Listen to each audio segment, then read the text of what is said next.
Real talk before this video starts. I kind of stopped working on this video halfway through it. Give it a watch. Hear me out. Watch it till the end before you comment. Subscribe. I'm doing a giveaway for 5,000 subs, $100 gift card, all that. Watch the whole video. Enjoy. I loved The Last of Us Part 2. Arguably one of the most criminally disagreeable games of all time. Even so that Ellie is pissed off to be on the cover of this game. I'm here to talk about my thoughts and why you, as a gamer, probably don't understand the genius of this game. Oh, and by the way, spoiler alert. Making it clear that I also played the remastered edition that came out earlier this year, or depending on the time you're watching this, I played the remastered version of the game. So let's go into some of the things that people don't like about The Last of Us 2. Ellie is a monstrous different character, Abby sucks, Joel dies, and there's a couple of occurrences of LGBT characters. That's what people don't like about the game. Hold on, let me actually pull up reviews. I got a review here that says, I agree with others that the game was become overly political, which is completely unnecessary. Killing off Joel was a letdown. Joel was highly intelligent and strong, capable of taking on 10 people in a 1v10 situation, yet he dies at the hands of a teenage lesbian girl in The Last of Us 2. My advice is to avoid purchasing this game and save your money. This game is a slap in the face to everyone who loved the first game. There's so much with that entire paragraph that is so incorrect and so wrong. First, I don't think Abby is gay. Don't quote me on that, but if you would like to let me know where in the game they say that, please comment below and forgive me for being ill-equipped for the video. Killing off Joel could take on 1 in 10 men. He was shot in the leg, and they tourniquet him. In the apocalypse, Joel is like 60 years old by The Last of Us Part 2, and there is not a single part in a Last of Us game where he takes on 10 men at a time in a fisticuff fight. He is always running around killing people from afar. He took on so many fireflies in the hospital. Yeah, because this looks like a hard fight. Joel with 17 assault rifles and the doctor with a scalpel.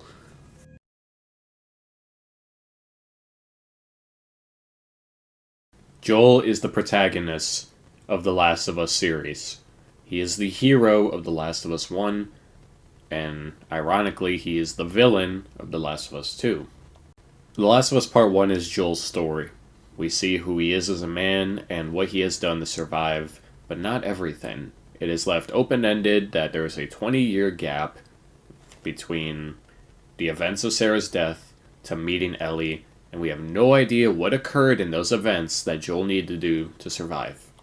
Endure and survive is the tagline of Savage Starlight, and Joel does the same with his massive defense mechanism when it comes for people he cares about. Take a look at everything he says and does in a bunch of these clips and cutscenes from the two games. The whole time. Tommy knows this area. Oh, fuck that. Well, I'm sorry. I trust him better than I trust myself. I can't get infected. I can take care of myself. How many close calls have we had? Well, we seem to be doing all right so far. And now you'll be doing even better with Tommy. Not her, you know. What? Maria told me about Sarah. Ellie? And You are treading on some mighty thin ice here. I'm sorry about your daughter, Joel. But I have lost people too. You have no idea what loss is. You're right. You're not my daughter. And I sure as hell ain't your dad. And we are going our separate ways. None of that is on you. You don't understand. I struggled for a long time with surviving. And you... No matter what, you keep finding something to fight for. Now, I know that's not what you want to hear right now. Swear to me.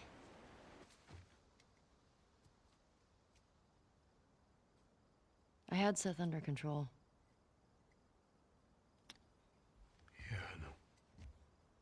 And you need to stop harassing Jesse about my patrols.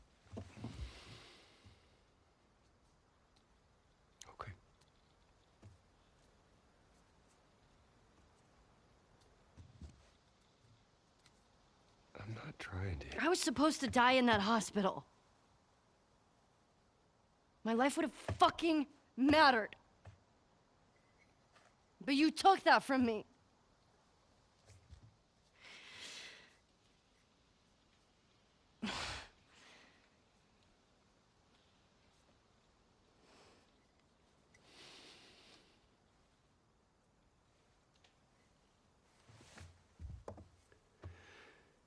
If somehow the Lord gave me a second chance at that moment, I would do it all over again. Let's make something excruciatingly clear about Joel Miller. Joel, though you play as him, and you see this story, and you see how he came to be as a character, Joel is selfish. He is not objectively a good person, and he makes selfish moral decisions that only benefit himself. Though you play as Joel in the first game, and you fall in love with him as a character, and you see the father dynamic he has with Ellie, and everyone around him. You see how he is as a brother, you see how he was as a father with Sarah, and you see how he interacted with Tess. Joel was a stuck-up, stern asshole.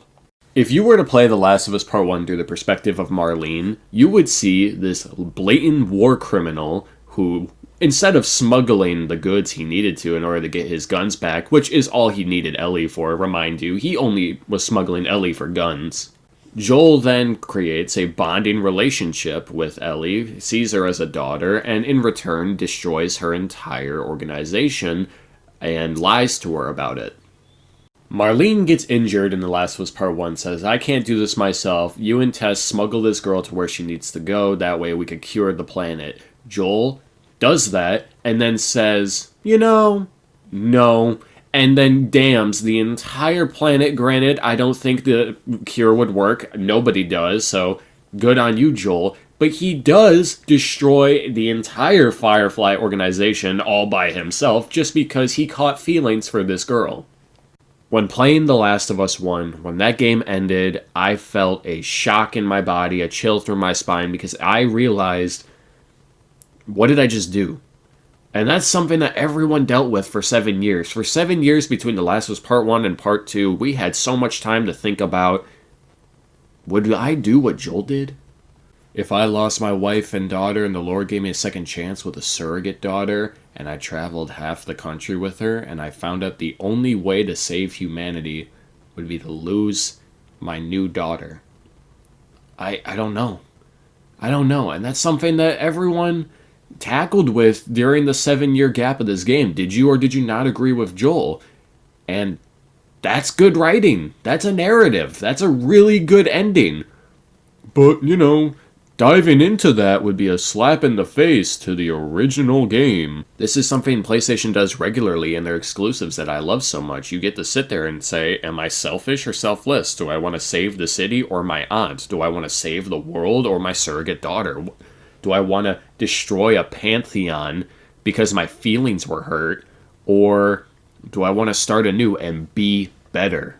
If we played The Last of Us through Abby's perspective, Joel would be the Darth Vader of the world. He would be the most detrimental character to civilization, and he would be the cause for all of humanity to crumble because of what he does selfishly to save Ellie for himself. And we see that in The Last of Us Part 2, a game which many of you see as a slap in the face to the first game. Joel is not the best person he can be, but he is the one he needs to be in the span of the apocalypse. In the world they live in, they could die at any moment, and you see that in the first game when Tess gets got, 2 hours in the game. Ironically, same with Joel in this game. It's kind of the point of an apocalypse. At any moment in any time, a character can die. In a world that grows more and more selfish, you need to ask yourself, putting yourself in the shoes of these characters, having a bit of empathy, if you know what that word means, what would you do? In this world, in these events, in this exact situation, what would you do?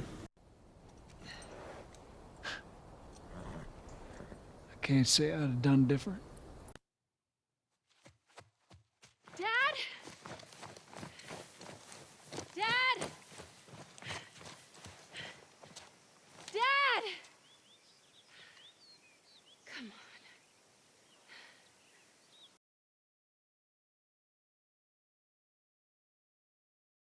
something. You're a piece of shit, Abby. This is the character, this is the one everyone hates, and this is the reason this game sucks apparently. The Last of Us Part 2 is not good because of Abby. Abby is the worst thing to happen to The Last of Us. Yeah, really? Tell me why.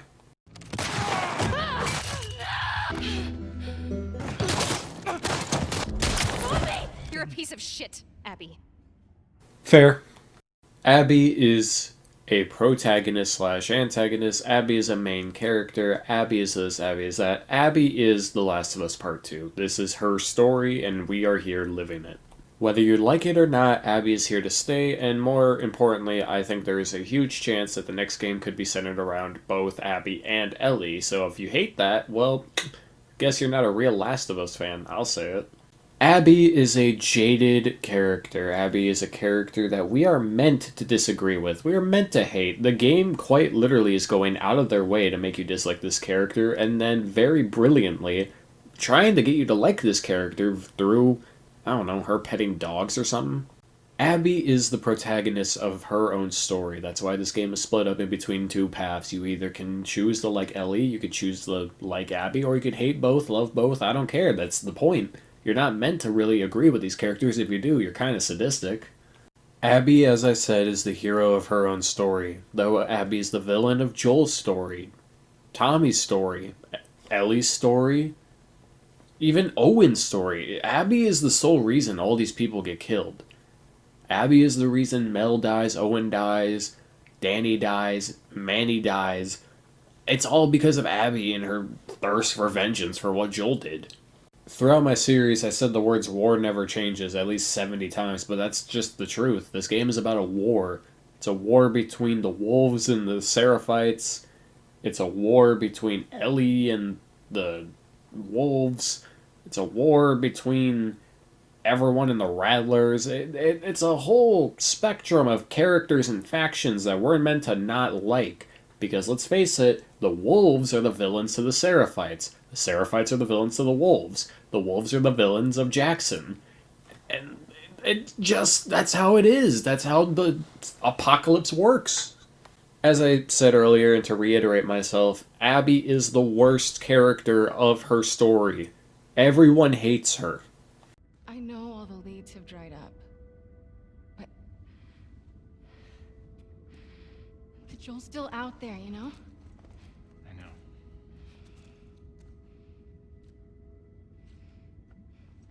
What can I do? Let's go back. We can still make training.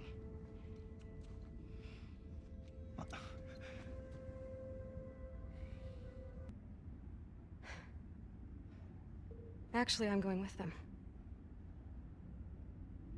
But not if you come.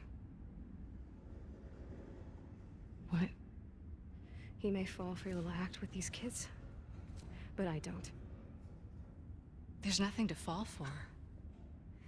Isaac's top scar killer suddenly had a change of heart? Nothing to do with Owen, right? I haven't always done the right thing. You're a piece of shit, Abby. You always have been.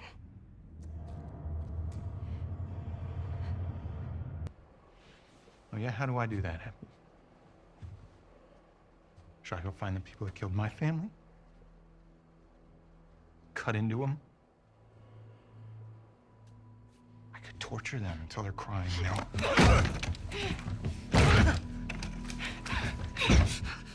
Let me take you on a trip, alright? It's 2013, and a game called The Last of Us comes out. You play a doctor in a world of a zombie apocalypse, and you are a part of a group called the Fireflies. And there's talk, there's rumor about a little girl who's bitten but not infected.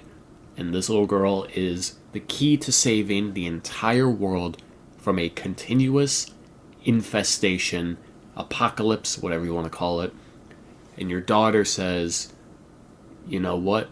If I wanted you to do the surgery, I hope you would. You know, if it were me, I'd want you to do the surgery.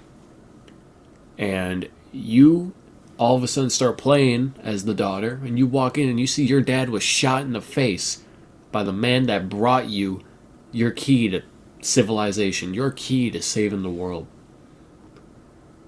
The Last of Us Part 2 would be a revenge story the way it is already.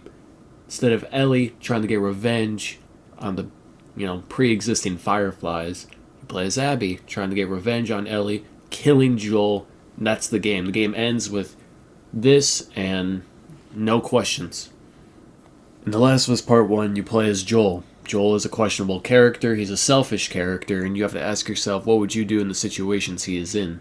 So I ask you, if you were in Abby's situation, would you get revenge on the guy who killed your father? Would you get revenge on the guy who damned humanity just because he had a daughter? What would you do? That's the point of Abby's character. That's the point you have to look at. You don't have to look at what she's done. You have to look at why she's doing it. The moment Abby finishes Joel off and the entire room starts losing themselves, Abby is processing what she's done and says, We're done. I hate to break it to you all, but Abby is no different from Ellie. And believe it or not, I think Ellie's the villain. I think Abby's the villain. I think Joel is the villain. Nobody in this game is correct in any way, shape, or form. Every person in this game is making a detrimental mistake that is causing this butterfly effect to happen that is just getting worse and worse and worse and worse and worse. But because Abby kills Joel early on in the game, and we played as Joel, we like Joel, we have an established relationship with the character, we decided it was a good idea to send death threats to a woman who played the character. We decided it was a good idea to threaten the game and threaten the developers and threaten all the nice people who work so hard on this game. Because that makes sense, that's great. Because you don't like Abby, because you don't like playing as her, you deem this game as horrible, you deem this game as irredeemable, you deem this game as a 1 out of 10, 1 out of 5 stars, and you can't even bear to look at this game. Why? Why? What if the game was about fireflies and you had to play as Joel? Oh, but that's not the case, therefore game bad. Yeah, okay, nice perspective. Nice empathy, like, way to really... This game is a masterpiece. The Last of Us Part 1, masterpiece. Greatest game I ever played. Yeah, what about The Last of Us Part 2? Completely terrible, worst ever. It's the same game, just in addition to the narrative. It is a sequel to The Last of Us. What more could they have done? What more story could they add to Joel, who's like a 50-something-year-old man who's already hobbling around? Am I saying I like Abby? No, I'm not. I'm not defending Abby or anything she does in this game. And I am certainly not on Ellie's side. These are two characters who come from the same end of the stick. It just so happens that we were put through the perspective of one end without caring about the other. We wish that end would perish. We wish that end would die. A lot of you, when you started playing Abby, started throwing yourself off a cliff. Good for you.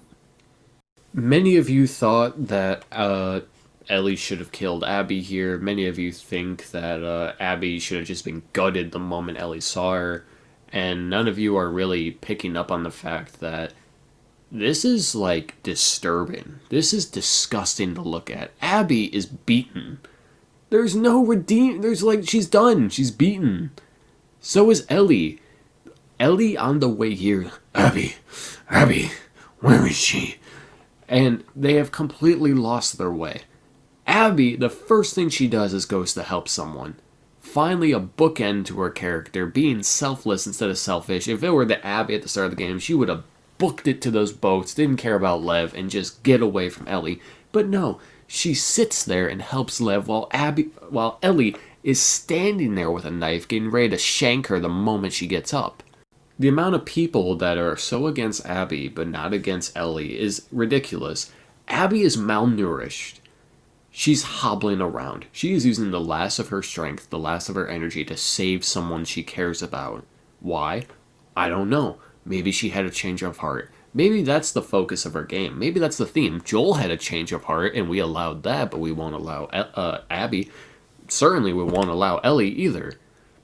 But a lot of you find a lot of joy in punching Abby when she doesn't even have strength to hit you back, because that's all the ending of The Last of Us 2 is. This final fight, if you want to call it that, is just you pummeling a malnourished person because you're so full of revenge.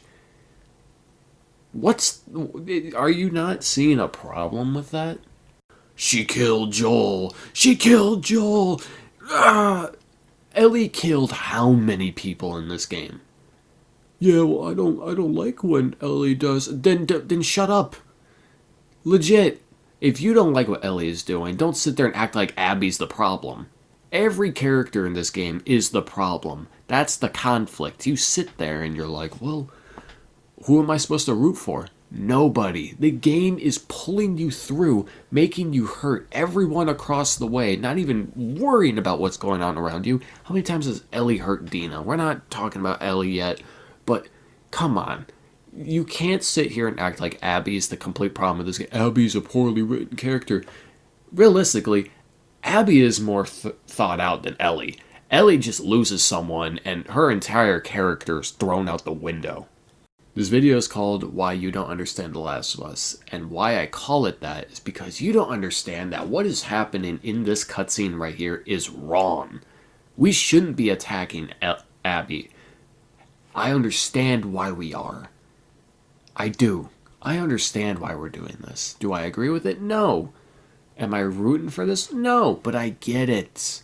I understand who Ellie is as a character. I understand why she traveled all this way. It's because she can't let go.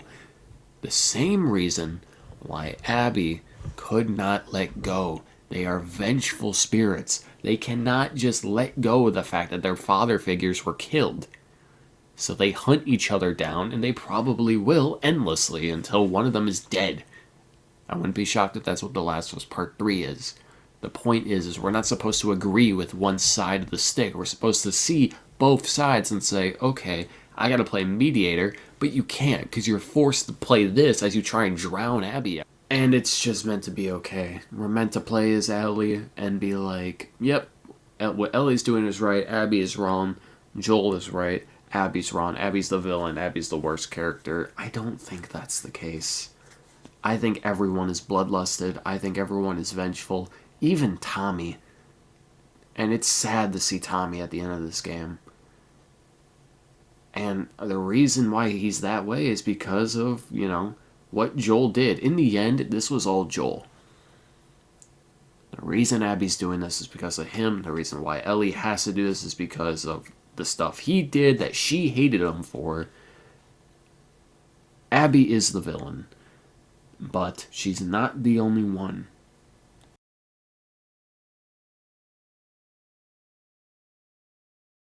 So, it's about 4 weeks later since I've played The Last of Us Part 2.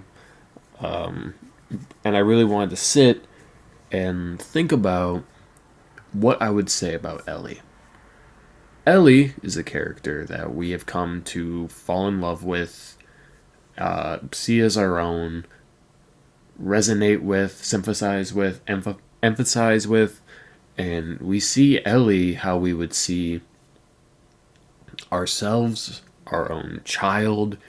We see Ellie how we see the innocence, the purity of the world. Ellie is our bridging point between real life and The Last of Us.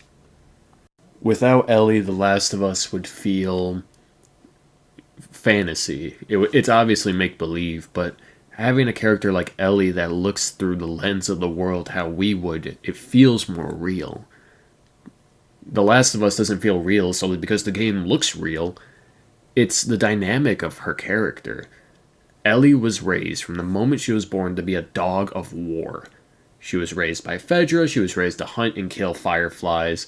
Obviously that didn't work out because she got bit, but Ellie is the bridging point. She's us. She is the player. So, when The Last of Us Part 1 ends, and you're, stuck with that feeling of, ooh, You know, like, Joel just blatantly lied to Ellie.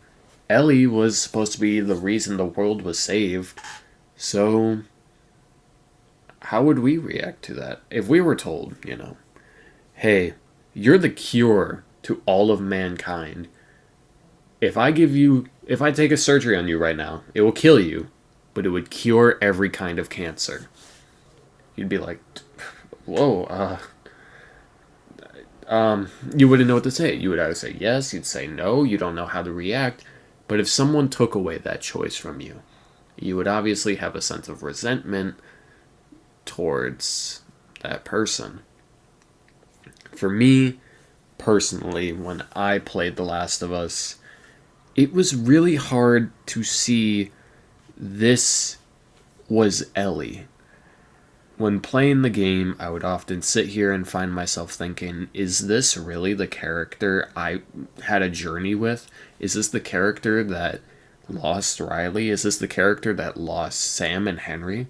This is the character that followed Joel, tended to Joel, fought David, and, like, this is Ellie. And there's a lot to this game to where I sit here and I actually... I wonder... My chair is freaking out.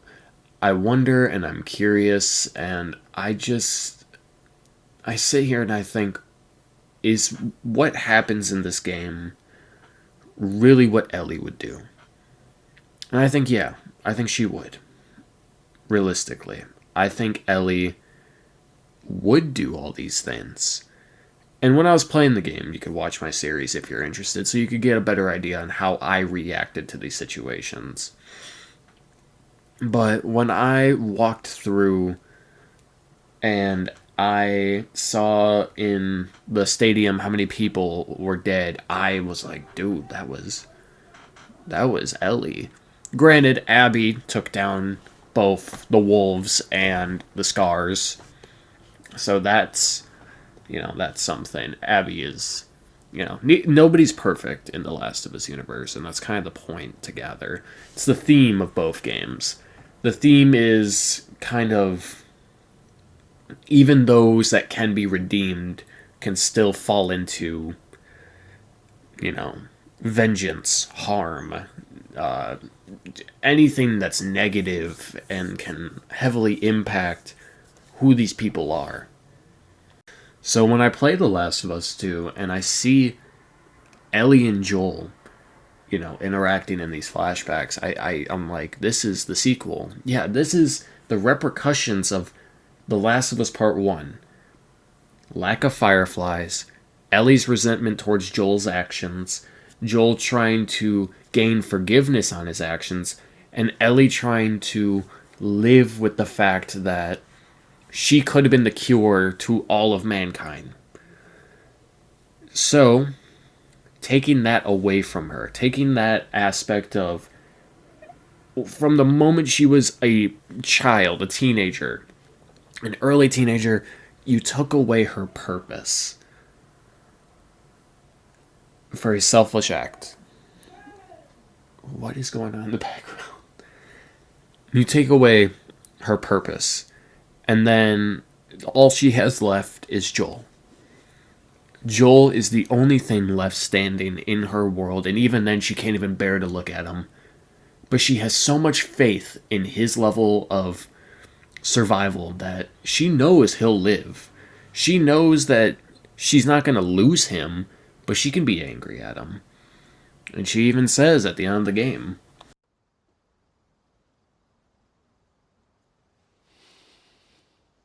You're such an asshole. I'm not trying to. I was supposed to die in that hospital. My life would have fucking mattered. But you took that from me.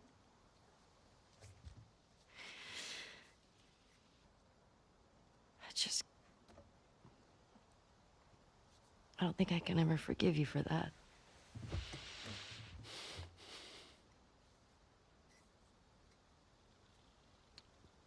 But I would like to try. Ellie doesn't resent Joel. she doesn't. I don't really think Ellie really resents anybody except Abby in this game. And you can see that in the ending. This game is so good at explaining the narrative of life can change you, life can redeem you, life can, turn you. And we kind of see that, ironically, with Joel and Ellie. With Joel, Joel becomes more open as life goes on. He becomes more caring, more protective, more loving. Ellie is the opposite. Ellie, as I said earlier, is a sort of purity in this world. Yeah, she's a little nightmare, but she reacts to everything how we would. Whereas Joel just doesn't care. Joel knows this world, and even then, if it was a year into this apocalypse, he probably would have reacted the same way. Ellie went from reacting to everything to just not caring what was around her. Ellie gets injured and pretty much maimed every 5 seconds in this game, but she doesn't care. All she cares about is revenge. And that's very interesting to me when I play this game. Because, as I've stated millions of times, Ellie is like, explain to Joel, I don't know if I can forgive you for that. And it's like, I don't know if I could ever understand what these characters do in this game. But I'd like to try. I would like to understand. Like, I understand them, but I don't think I could ever go through with that. But with the whole theme being an idea of empathy and, like, trying to figure out why these characters are the way they are, I get it. I really do. And with situations like this, the apocalypse brings out the worst in every single one of us. The moment something goes awry in a city, there's riots. The moment there's something that goes awry, the first thing we do as people is to strike back any way we know how. And when we're scared, that's when, not to quote the Joker by accident, but that's when the real people come out. Fear is what leads to, people doing what they do. As does vengeance. Joel feared losing Ellie. So he killed the Fireflies. He killed them all, every single one of them. Joel then feared telling Ellie the truth. Ellie knew something was up. Joel refused and continued to lie to her. Joel feared losing Ellie.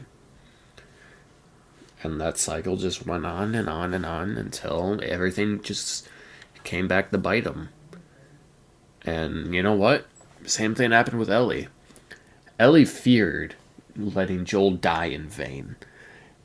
Ellie feared disappointing Tommy, disappointing Dina. Abby feared never, avenging her father. Frickin' Spider-Man Willem Dafoe style, But that's kind of, as I said, the theme of the game. We have to watch these characters that we grow to love. And if you don't love them, that's fine. But you still grow with these characters. And these characters are who they are. And we have to accept that. But it is absolutely insane to watch. And it's interesting. And I know I'm just rambling. But, it's been a while. And for Ellie, I really wanted to give my honest and true thoughts about, just this final battle alone. Abby was double Ellie, if you know what I mean? And, they are the same, probably the same weight in this fight. They are back on the same weight class. And Ellie doesn't even question, The Rattler said, they've been out there for months. Ellie doesn't care about that. Her first thought right here is to stab her in the back of the head. But for some reason, she doesn't. And I don't like the aspect of Ellie killing everyone just to get to Abby. But that's kind of how the war operated, you know? Because in the end, Ellie killed more people than she would have if she just killed Abby. At the end of the day, I don't side with anyone in this game. I don't. Ellie is the main character now of The Last of Us, but whether you like it or not, Abby is the main character of The Last of Us Part 2. That's how it is. Abby is an antagonist. Ellie is an antagonist. Ellie's a protagonist. Abby's a protagonist. There are no villains of the story outside of the people you play. Yeah, there are people who are worse than other people, sure. But who am I to judge? You know? I can't sit here and say, oh, you're this, and that. I can't. Because at the end of the day, I don't know. It's so interesting. Ellie killed hundreds of people. Abby killed mainly one. Did people die on the way? Yeah. And the scars? Absolutely. Technically two. I guess she killed Jesse. But yeah. It is absolutely insane to me how people side with Ellie. 100% they side with Ellie. When Abby killed Jesse and Joel. Two people. Shot Tom in the head. Attempted 3. Ellie killed Nora, Owen, Mel. Probably the 2 kids, right? Oh, no, not Lev. Not Lev. That's right. But, man, dude, it is a wild journey this game takes you on. And I think that's the thrill. Yeah, man. All in all, The Last of Us Part 2, it's not black and white. But it is. You know, it's one of the most conflicting things I've ever experienced, but in a way that makes me love it even more. Look, going into this game, the whole point is to have an experience. This isn't a game that you're just like, ooh, fiddle-dee-tee, look at the gameplay. It's a shooting game. No, this is a narrative. This is a story. It has shooter, components and gameplay. But at the end of the day, you sit here and you watch a story. And that's really what The Last of Us is about. This game, there's too many cutscenes. When the cutscenes were on, I was the most invested.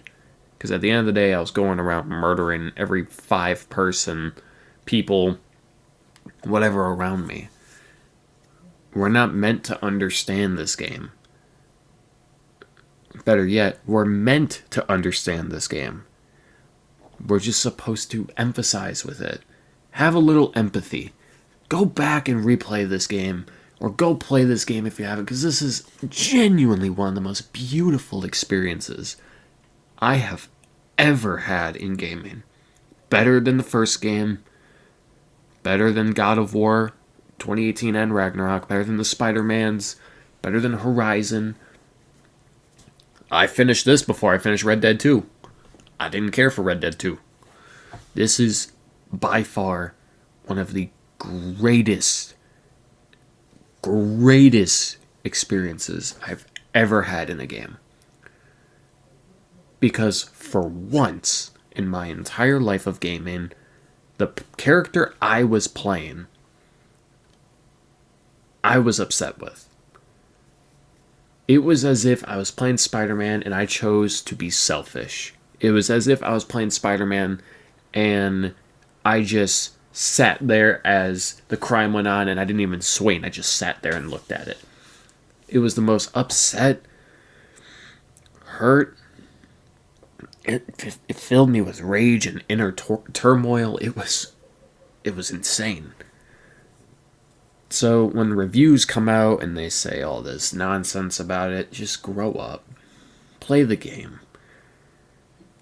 If you're so hurt by what this game has, you're not ready for the real world. Video games are meant to take you away. It's a fantasy. It's supposed to be immersive. You're supposed to leave our reality and enter a new one. And that's why I love these Sony games, man. I love the immersion. I love the ability to no longer be Nicholas Nightingale. I'm Joel Miller. I'm Peter Parker. I'm Kratos. I'm Aloy. Nathan Drake. I'm a Helldiver. You know? That's the thrill. That's the appeal. And that's what we're supposed to learn. So, I thank you for listening to my yapology. If you made it this far, feel free to subscribe.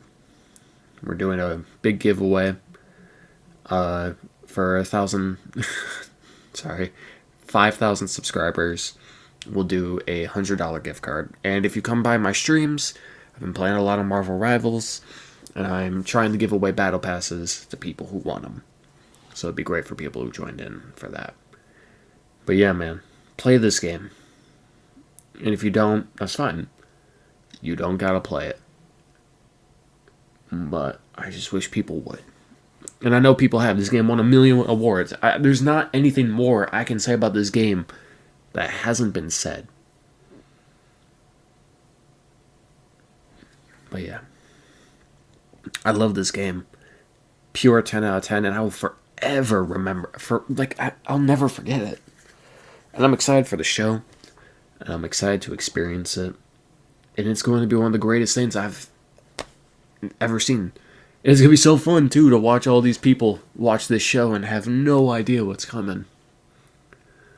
But yeah, thank you guys for watching. Thank you guys for being here on this journey. Thank you to those who watched me play The Last of Us Part 2. And maybe if you come to this video, you can watch me play The Last of Us Part 2 and subscribe, you know.